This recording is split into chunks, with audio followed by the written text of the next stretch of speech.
بسم اللہ الرحمن الرحیم۔ رمضان اور معلومات نبوی صلی اللہ علیہ وسلم۔ رمضان المبارک کا مہینہ بہت ہی برکتوں اور سعادتوں والا مہینہ ہے۔ حدیث شریف میں ہے، رمضان اللہ کا مہینہ ہے۔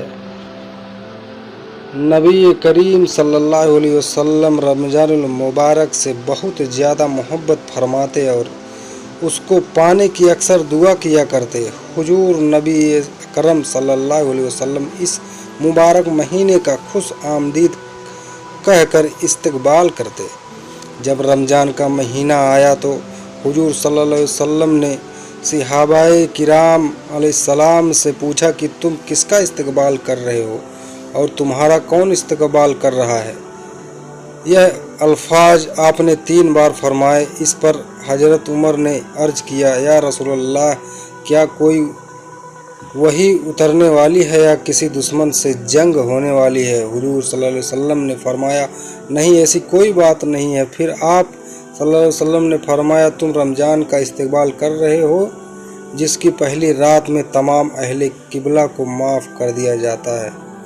حضور نبی اکرم صلی اللہ علیہ وسلم اس مبارک مہینے کا استقبال شعبان کے مہینے سے ہی فرماتے اور عام مہینوں کے مقابلے شعبان میں زیادہ روزے رکھتے۔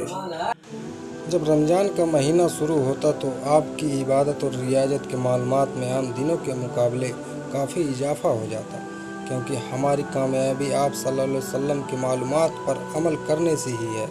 لہٰذا ہم رمضان المبارک میں حضور صلی اللہ علیہ وسلم کی کچھ معلومات بیان کر رہے ہیں تاکہ ان معلومات پر عمل کر کے اس مبارک مہینے کی برکتوں اور سعادتوں کا پورا فائدہ اٹھا سکیں۔ رمضان المبارک کا چاند دیکھنے پر خاص دعا فرمانا۔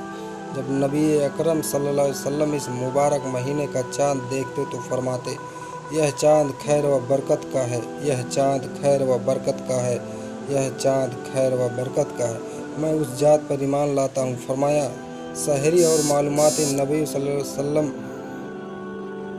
روزے کی شروعات لازمی طور پر سحری سے فرماتے تھے۔ آپ صلی اللہ علیہ وسلم نے امت کو ہدایت فرمائی کہ سحری ضرور کھایا کرو، چاہے وہ پانی کا ایک گھونٹ ہی کیوں نہ ہو۔ حدیث سحری کے بارے میں حضور صلی اللہ علیہ وسلم کی کچھ ہدایتیں۔ آپ صلی اللہ علیہ وسلم نے ارشاد فرمایا، سحری کھایا کرو کیونکہ سحری میں برکت ہے۔ ہمارے اور اہل کتاب کے روزے میں کون سا فرق ہے؟ سحری سراپا یعنی پوری برکت ہے، اسے ترک نہ کیا کرو یعنی اسے چھوڑو مت۔ مسند احمد بن حنبل۔ سحری کھانے والے اللہ کی کتنے نزدیک ہوتے ہیں۔ دن کو قیلولہ یعنی دوپہر کو آرام کر کے رات کی نماز کے لیے مدد حاصل کرو اور سحری کھا کر دن کے روزے کی قوت حاصل کرو۔ حافظ ابن حجر عسقلانی فرماتے ہیں کہ سحری کھانے کی برکت کئی طرح سے حاصل ہوتی ہے۔ سنت پر عمل، یہودیوں اور عیسائیوں کی مخالفت، عبادت کے لیے قوت حاصل کرنا، زیادہ سے زیادہ عمل کرنے کے لیے تیار ہونا، بھوک کی وجہ سے جو بد اخلاقی یا غصہ پیدا ہوتا ہے اس سے چھٹکارا۔ سحری میں کئی حقداروں اور ضرورت مندوں کو شامل کر لینا جو اس وقت مل جاتے ہیں۔ لیکن سحری کھانے کا یہ مقصد ہرگز نہیں کہ بہت زیادہ کھایا جائے، کیونکہ روزے کا مقصد پیٹ اور شرمگاہ کی خواہشات کو توڑنا اور اوسط درجے پر لانا ہے۔ لیکن آدمی اگر اتنا کھا جائے جس سے روزے کے مقصد پورے نہ ہو بلکہ ختم ہی ہو جائیں تو یہ روزے کی روح کے خلاف ہے۔ افطار اور معلومات نبی صلی اللہ علیہ وسلم۔ افطاری میں حضور صلی اللہ علیہ وسلم اکثر کھجوروں سے روزہ افطار فرمایا کرتے، اگر وہ نہیں ہوتی تو پانی سے افطار فرما لیتے۔ حضرت سلیمان بن عامر سے روایت ہے کہ آپ صلی اللہ علیہ وسلم نے ارشاد فرمایا، جب تم میں سے کوئی روزہ افطار کرے تو اسے چاہیے کہ کھجور سے کرے کیونکہ اس میں برکت ہے، اگر کھجور نہ ہو تو پانی سے کیونکہ پانی پاک ہے۔ افطاری میں جلدی کرنا۔ سحری کرنے میں دیری اور افطاری میں جلدی کرنا حضور صلی اللہ علیہ وسلم کا ہمیشہ معمول رہا۔ آپ صلی اللہ علیہ وسلم نے ارشاد فرمایا، میرے امت کے لوگ بھلائی پر رہیں گے جب تک وہ روزہ جلد افطار کرتے رہیں گے۔ صحیح مسلم حضرت سہل بن سعد سے روایت، مجھے روزہ جلدی افطار کرنے اور سحری میں تاخیر کرنے کا حکم دیا گیا ہے۔ السنن الکبریٰ حضرت ابن عباس سے روایت ہے، حدیث قدسی ہے کہ اللہ تعالیٰ فرماتا ہے، میرے بندوں میں مجھے پیار وہ ہے جو افطار میں جلدی کرے۔ راتوں کا قیام اور معمولات نبوی صلی اللہ علیہ وسلم۔ نبی اکرم صلی اللہ علیہ وسلم رمضان المبارک کی راتوں میں مستقل طور پر خوب قیام فرماتے اور رات کا زیادہ تر حصہ نماز تراویح، تسبیح و تہلیل اور ذکر الہی میں گزارتے۔ تراویح کی نماز آپ کے اسی معمول کا حصہ ہے۔ رات کے قیام لیے جو محبوب عمل آپ کے عمل سے ثابت ہے وہ تراویح کی نماز ہے جس میں قرآن پاک کی تلاوت کی جاتی ہے۔ تراویح کی نماز کا سنت مؤکدہ ہونا نص حدیث سے ثابت ہے۔ تراویح جماعت کے ساتھ ادا کرنا فرض کفایہ اور دوسرا یہ کہ موجودہ 20 رکعت تراویح خلفائے راشدین کی سنت بھی ہے۔ رمضان المبارک میں قیام کو بہت زیادہ اہمیت حاصل ہے۔ اس سے اللہ تعالیٰ یہ چاہتا ہے کہ بندہ رمضان المبارک میں راتوں کا زیادہ سے زیادہ وقت اس کے حضور عبادت اور ذکر و فکر میں گزارے اور استغفار سے یعنی اپنے گناہوں کی معافی مانگ کر اس کی رضا کا سامان اکٹھا کرے۔ رمضان المبارک کی راتوں کی ہر گھڑی اتنی فضیلت اور قدر و منزلت والی ہے کہ ہمارے لیے اس کا اندازہ لگانا ناممکن ہے۔ ختم قرآن کا معمول۔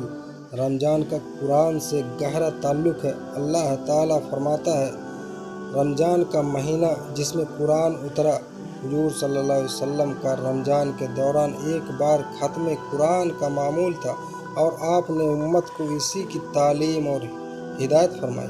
دین اسلام سادہ اور انسانی فطرت کے مطابق ہے، اسی لیے آپ صلی اللہ علیہ وسلم کی تعلیمات میں بھی اسی فطرتی سادگی کی جھلک نظر آتی ہے۔ اسی لیے ہر امتی کی سہولت کو دھیان میں رکھتے ہوئے آپ صلی اللہ علیہ وسلم ماہ رمضان میں ایک بار قرآن پاک ختم کرنے کے معمول پر ہمیشہ دھیان دیتے۔ آپ صلی اللہ علیہ وسلم کے ایک صحابی حضرت عبداللہ بن عمرو بن عاص کا معمول ہر روز ایک قرآن ختم کرنے کا تھا۔ آپ صلی اللہ علیہ وسلم نے ان صحابی کو بلایا اور دستور کے مطابق اس مہینے میں ایک قرآن پاک ختم کرنے کی ہدایت فرمائی۔ انہوں نے عرض کیا کہ حضور صلی اللہ علیہ وسلم، مجھے اس سے زیادہ کی استطاعت ہے، یعنی اس سے زیادہ پڑھنے کے لائق ہوں اور مجھے حافظ قرآن ہونے کی وجہ سے زیادہ کی اجازت دی جائے۔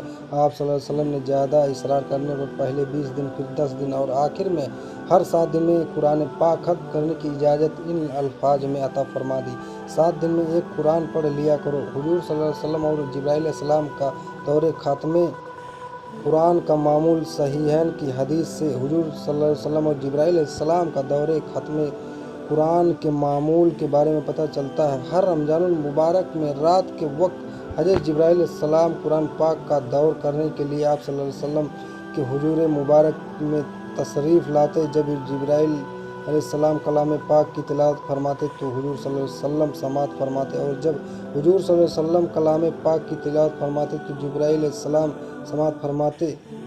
یہاں تک کہ جس سال آپ صلی اللہ علیہ وسلم نے پردہ فرمایا اس سال رمضان میں آپ نے 2 بار جبرائیل علیہ السلام کے ساتھ قرآن پاک کا دور فرمایا۔ سبحان اللہ۔ تہجد اور معمول نبوی صلی اللہ علیہ وسلم۔ حضور صلی اللہ علیہ وسلم تہجد کی نماز میں 8 رکعت ادا فرماتے جس میں وتر شامل کر کے کل 11 رکعتیں بن جاتی۔ یہی مسنون طریقہ حضور صلی اللہ علیہ وسلم سے منسوب ہے۔ آپ صلی اللہ علیہ وسلم نے ارشاد فرمایا، تم پر رات کا قیام نماز تہجد لازمی ہے، کیونکہ تم پہلے صالحین کا یہ عمل رہا اور یہ نمازیں تمہیں تمہارے رب سے قریب کرنے والی ہے، گناہوں کو مٹانے والی اور برائیوں سے روکنے والی ہے۔